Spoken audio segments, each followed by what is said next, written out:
So a certain Asus phone launched today to challenge the OnePlus 6, and we are here talking about the phone. We will be unboxing the phone, but I think you already know the phone that I'm talking about. Yes, it's the Zenfone 5Z that Asus launched at an event in Delhi today, but the phone had already come out in MWC 2018 earlier this year.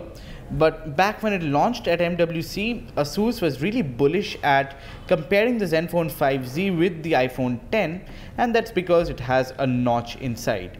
I will be giving you a sneak peek on how the phone looks and feels. But before that, let me tell you the Zenfone 5Z here has more or less a lot going on inside that can challenge the OnePlus 6 fair and square. So without much ado, let's remove the box and see how the phone looks like. There are a lot of packaging. I really have become a fan of Asus's packaging these days. They have improved a lot from just providing a box to making different compartments for different things. But yeah, that's a different story for another day.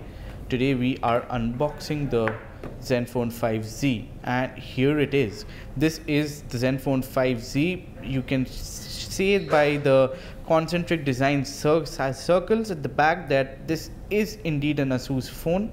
Asus has been carrying over this design philosophy since I think the Zenfone 3, and by the time the Zenfone 5Z has hit the market, this one has become all kinds of premium. I will be powering on the phone, and while this one gets powered on, why not look into what we get inside box as well. So this one will mostly have your documentation. You get a SIM card remover, you get a TPU case inside that will render a lot of protection. Not lot, but some protection at least to the glass back. So these are your essential documents: your IMEI number, warranty, and the user guide. Apart from that, inside the box you get a fast charger. This one is the socket for the fast charger that goes in like this. Oops. That was not so aesthetically pleasing, but yeah, it looks something like this. You get the USB Type-C cable to transfer stuff and to charge the phone, and you get a earphone as well. Asus tells me this sounds very premium when paired with the Zenfone 5Z, but we'll give it a spin and see how it really is. The phone is almost on. It has a very cool boot up logo. Apart from that, you get a completely glass design. This is the gray variant of it, or the silver variant of it, I think. And yeah, it looks pretty muted but premium as well. I really like how the glass reflects light off the surface in a concentric circular sense, where the light is essentially emanating on all angles from the fingerprint sensor, which forms like the central part of the phone out here. So you also get vertically aligned dual cameras at the back and a flash unit down below. There is a notch up front, so you wouldn't be surprised essentially why everybody compared the Zenfone 5Z with the iPhone X back when it launched. Now this one also has the notch out here, which houses the front camera, the proximity sensor, and the earpiece, which also doubles up as the speaker. Inside is Asus's Zen UI. And I think more than the brilliant design, the super bright display, which is also quite immersive, Asus really wants to stress on the phone's artificial intelligence capabilities. Now, I have a problem with calling these features AI features, but they are quite smart. It helps improve the productivity. If you're using the phone, it helps you, I think, use the phone much lesser or worry about the phone much lesser. But this isn't AI of sorts. AI has got its own definition wherein it is using certain techniques and methods to simulate human thinking, but this isn't that. But that doesn't mean that the features aren't useful. They are quite useful, but you just can't call them AI now. Before I dive into the AI features, let me give you a quick rundown of the hardware specs. You get a Snapdragon 845 inside. Yes, that is the latest flagship processor by Qualcomm, and is what everybody is using in flagship phones these days. Apart from that, you get 8 GB of RAM, up to 8 GB of RAM and 256 GB of storage. There are lower variants as well, so yeah, you will get a lot of options when trying to buy this device. Apart from that, you get a USB Type-C port. Thankfully, the 3.5mm headphone jack has been retained, although the phone that it draws inspiration from has removed it by calling it Courage. Yeah. You get the speaker grill down below. This one also doubles up as a speaker, so essentially get a stereo sound of sorts out here.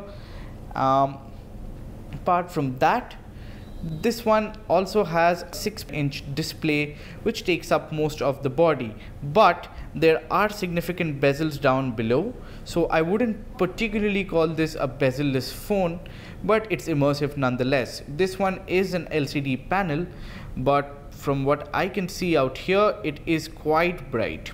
I don't know about the sunlight legibility of the panel, but from what I have seen, LCD panels usually perform pretty well outside in the sun thanks to its backlit display. So yeah, I think this will do pretty good. Now going into the settings, you can see it looks a lot like the previous Asus phones. There has not been much done to improve the design. The icons also look pretty much the same, although there are much lesser bloatware, but then you also get a dual instance of the gallery app. There is another payment app which comes pre-installed, and you get a theme. This is a selfie master app that helps you retouch your selfies using this app. You get a lot of Asus centric apps, including a web storage, which is essentially a cloud storage.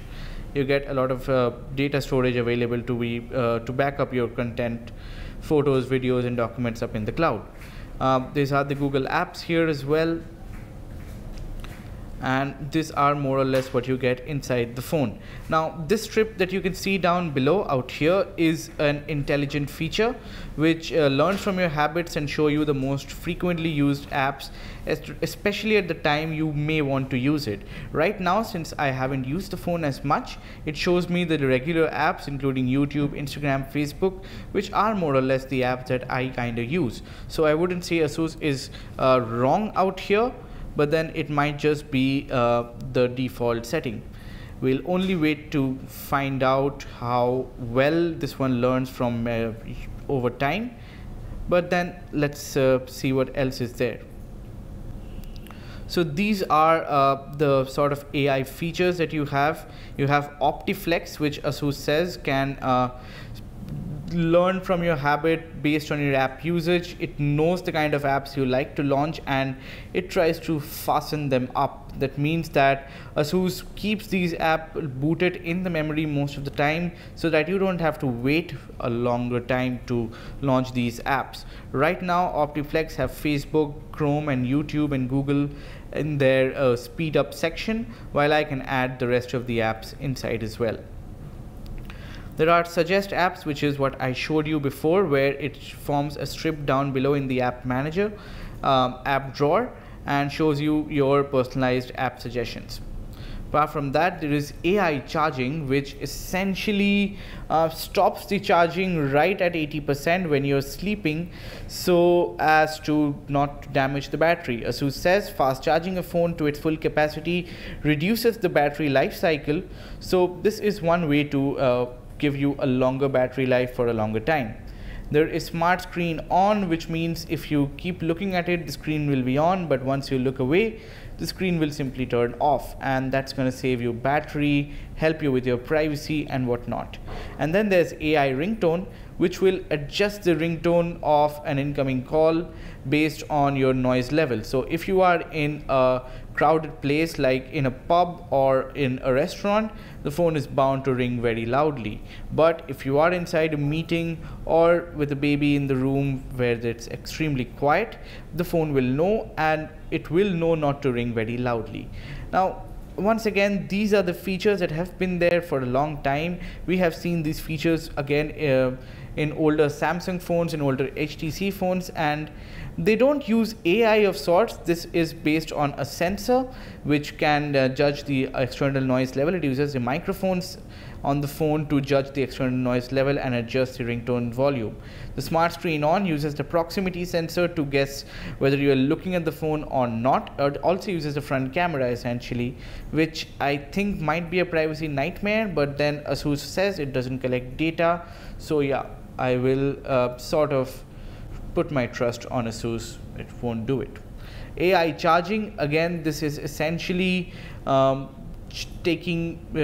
understanding when the phone is on charge and kept idle for hours so that it can do the dynamic charging without much of a hassle. OptiFlex, again, it's very easy to understand how often you use apps and the kind of apps you use the most. I wouldn't call that AI either. But then the company's marketing is based around AI, so you will be fed a lot of AI features and AI buzzwords while you're trying to buy the phone. Try not to get swayed by it, but yeah, these are useful nonetheless, like I said before. Before that, if I go into the camera, interestingly, it's not the usual dual camera setup that we have seen in phones so far. This one uses a standard camera and a wide angle camera.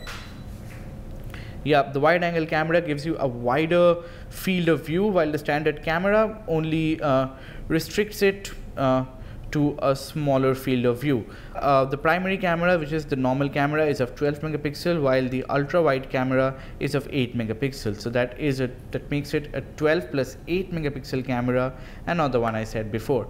Up front, you get an 8 megapixel camera as well, which has a lot of cool AI features as well, including your face beautify and portrait mode, which uses one single lens to do your portrait mode, which is what Asus is calling as a AI camera. Yeah, you get all these filters and all these modes. So this is the Pro mode out here,